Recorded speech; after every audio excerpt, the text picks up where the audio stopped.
एक दूरदृष्टि दोष युक्त नेत्र का निकट बिंदु 75 सेंटीमीटर है। इस दोष को दूर करने के लिए आवश्यक लेंस की फोकस दूरी क्या होगी? सामान्य नेत्र का निकट बिंदु 25 सेंटीमीटर है। तो दूरदृष्टि दोष आंख का वह दोष जिसमें दूर का तो स्पष्ट दिखाई देता है लेकिन निकट का स्पष्ट दिखाई नहीं देता, है ना। तो निकट का स्पष्ट नहीं दिखाई दे रहा, यानी जो अंतिम प्रतिबिंब है वो 75 सेंटीमीटर तक बन जाना चाहिए। यानी V का मान कितना दिया है? 75 सेंटीमीटर। और सामान्य नेत्र का निकट बिंदु 25 सेंटीमीटर है, यानी U का मान को 25 सेंटीमीटर दे रहा है। ठीक है। और निकट दृष्टि दोष हो चाहे दूर दृष्टि दोष हो, व्यक्ति चश्मे का प्रयोग करता है तो जिस तरफ वस्तु होती है प्रतिबिंब भी उसी तरफ बनता है। यानी U और V दोनों के मान कैसे होते हैं? ऋणात्मक होते हैं। तो अंतिम प्रतिबिंब कहां बन जाना चाहिए? 75 सेंटीमीटर पर बन जाना चाहिए। यानी V का मान हो गया 75 सेंटीमीटर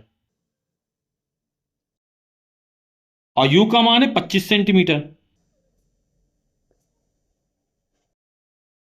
और चिन्ह परिपाटी के अनुसार V और U दोनों के मान ही ऋणात्मक होंगे। हमें लेंस की फोकस दूरी ज्ञात करनी है, यानी F का मान ज्ञात करना है।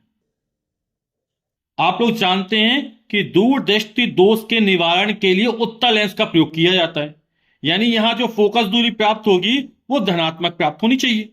तो लेंस के सूत्र का प्रयोग कर देते हैं और लेंस का सूत्र है 1/f बराबर 1/v माइनस 1/u।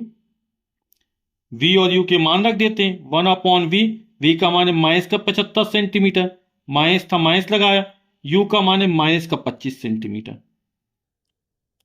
तो हो जाएगा माइनस का 1/75 माइनस माइनस प्लस 1/25।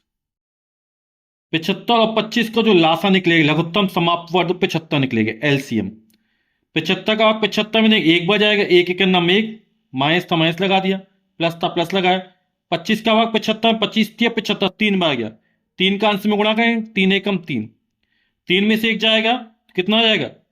2/75, 1/f बराबर, तो 2f बराबर 75 हो जाएगा, तो f बराबर 75/2 हो जाएगा।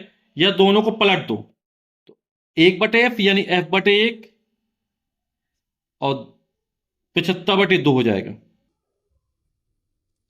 और 75 में 2 का भाग करवाएगा 37.5, 37.5 सेंटीमीटर। और फोकस दूरी हमें कैसे मिली? धनात्मक मिली, यानी 37.5 सेंटीमीटर के उत्तल लेंस का प्रयोग करना पड़ेगा। तो इस दोष को दूर करने के लिए 37.5 सेंटीमीटर फोकस दूरी वाले उत्तल लेंस का प्रयोग होगा।